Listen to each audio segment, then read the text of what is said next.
to What the Music. My name's Leah and I'm sat here with Tanya, Ethan, Connor, Yeston and Molly. Hiya, I'm Tanya and I play the drums. Hi, I'm Ethan and I play the piano.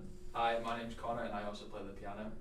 Hi, I'm Yeston and I play the bass. And I'm Molly and I sing.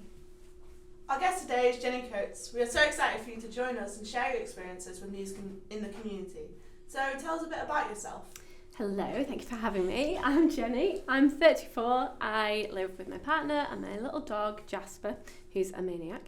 And my background is I did a performance music degree 100 years ago, very old. And since then, I've moved to Ripon, which is 30 minutes from here. And I run the choirs and I'm a singing and piano teacher. And I work in Flint High School 1 day a week.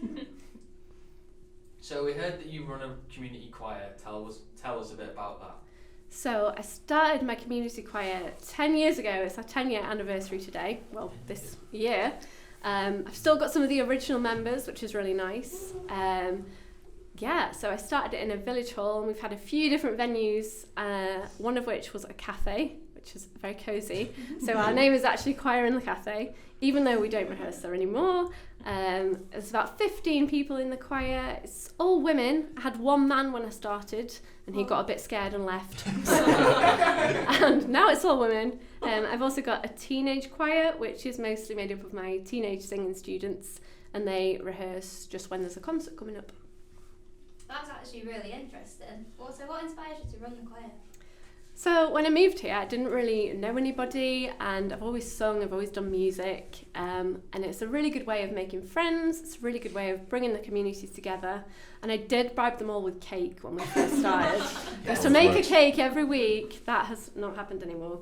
It was really to make friendships, to settle into the community a bit more, and just bring people together. So how did you actually start the choir? I did loads of advertising. I literally walked around the whole village next to mine and put flyers through doors. And there was a lot of older people who then gave their flyers to their daughters, who are all sort of 40s and 50s. And they spread the word. They just told lots of other people and brought friends and brought colleagues and brought children to begin with. And then it filtered out to just being the adults that I've got today. Right, well, so let's say, because as a piano player, I don't really practice vocals at all. So would I still be able to join the community choir? You would be able to join my teenage choir. So the adult choir is from the age of sort of 20 upwards, whereas the teen choir is from like everybody in high school age. It's kind of an interesting one because at the minute, the adult choir is a female voice choir. So that might be a specific challenge for you. But theoretically, you would be very welcome. And it's anybody who can read music, anybody who can't read music. There's no audition, so it's literally just turn up and have a go. Everyone's very friendly and welcoming. Why do you think we need music in the community? So I think it's a really good way of bringing people together. There's loads of studies that you can look into about singing for health, especially with COVID. Like a lot of people are having breathing trouble after COVID, having long COVID and things like that. So it's actually really good for your health. Did you know that your heartbeats synchronize with other people when you sing together? So that's kind of amazing. Fun fact. Yeah, fun fact. Science facts, guys.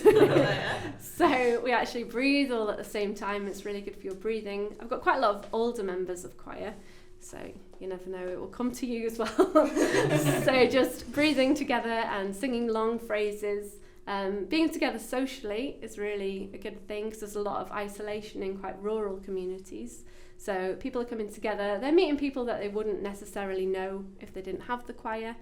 They get a real sense of teamwork, I think. Coming up to concerts, they're always very nervous and they kind of like cheer each other along. It's really cute. So. Guess you learn something new every day then. It's true, yeah. I do. Well, I believe that music in the community brings people together, and it is shown through my participation through the school show. I totally agree with you, Tanya. I participate in a performing arts academy and the school show, and I feel like these types of clubs become more like a family. So, Jennie, do you earn any money doing this? I do earn a small bit of money. So basically, how it works is everybody pays subs, which is like to cover the cost of the hall, and then obviously the music that I buy for them. And also things like, we've actually got a concert tomorrow. So for tomorrow, I've got to pay for the hall hire. I've got to pay an accompanist. I've got to buy teas and coffees for people. But it is a fundraising event as well. So the money that we make, once I've covered those initial costs, the rest of the money will go to a charity. So this time it's a water charity. I've got an adult singing student who is from Zimbabwe, and she's trying to start a project over there that's to raise money for a borehole, which is where they drill down and get water, so that people can drink and not have to walk really, really far to collect water. And it's also a fishing project, so they can feed themselves as well. So we'll raise money for that. Will you be making cake tomorrow though? I think that's the one question everyone wants to know. Oh, I think I might be doing a Swift Tesco shop. Can't go wrong with Tesco. No, but I find it really interesting to hear about like the business side of things, and maybe we can ask you about that more in the future. Sure. So, Jenny, what do you benefit from doing this? Well, for me, it's on a Wednesday. It's on hump day, the choir rehearsal.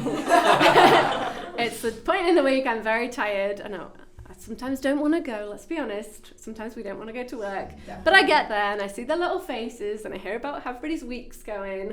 I hear all of their life stories. Everybody's like looking after each other. There's been some real friendships in the choir. So as soon as I see that, I remember why I'm there. And it's all good fun after that. Where do you hold your concerts, and can anyone watch them? Absolutely, anyone can watch them, especially as we're raising money for charity. So it's usually in a church, but things have become much more expensive recently. So this time we're actually venturing out to a community hall instead, which has a stage, which all my adult students are very scared about being on. Yeah, and it's open to anybody to come and watch. How did COVID impact your choir? Good question. So we had Zoom choir. Oh yes, it was not fun. Everybody loves Zoom. Who doesn't love a Zoom? It was a lot like a séance. Hello, are you there?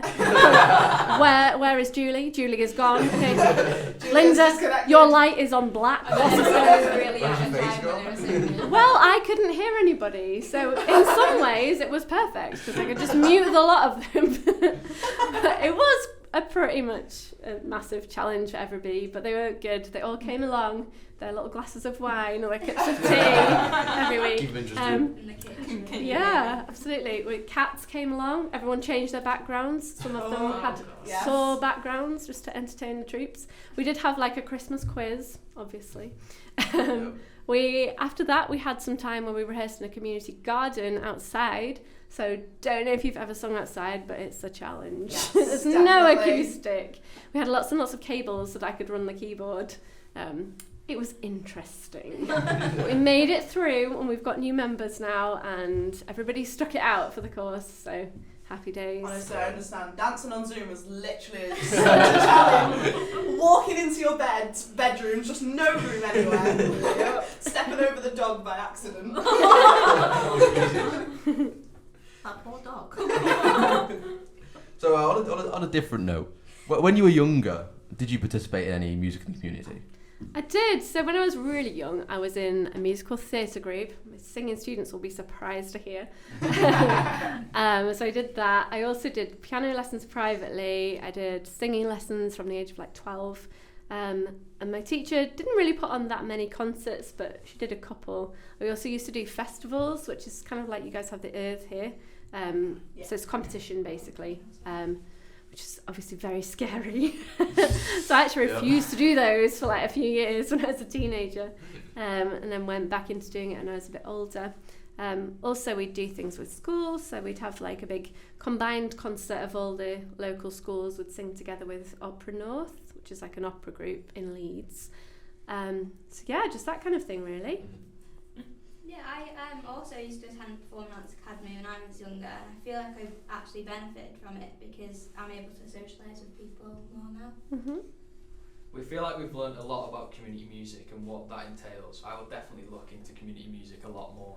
And if anyone was looking to join your choir, how would they go about doing that? So I have a business page on Facebook, which is Piano and Singing Tuition with Jennie Coates. Have a look. Definitely. like and share, people. Free adverts. Plug the website. Yes. So you just message that, or there's my email addresses on there, or you can just turn up. So, yeah. Well, thanks Jenny for coming to our podcast. This has been What the Music, and we'll see you next week with another special guest.